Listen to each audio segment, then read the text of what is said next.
2 kids broke bones at my son's bouncy castle birthday party. Okay, side note, do you have a traumatic bouncy castle story? Is this a shared experience? I think everyone has probably hurt themselves in a bouncy castle before. I just almost got suffocated by this girl who was sitting on top of me, and the netting and the bounce was closing in over me.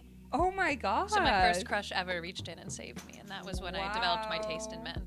That is romantic. It was really hot. I was 5. I loved bouncy castles when I was younger, but my parents never let me have one at my birthday. I decided to right that wrong for my son's 8th birthday. Take that, Mom and Dad. I rented this huge bouncy castle that included a slide and a mini obstacle course to be set up in our backyard and invited all the kids in his class. That is a gigantic setup. At first it was fine, but once all the kids were hopped up on soda and cake, the chaos began.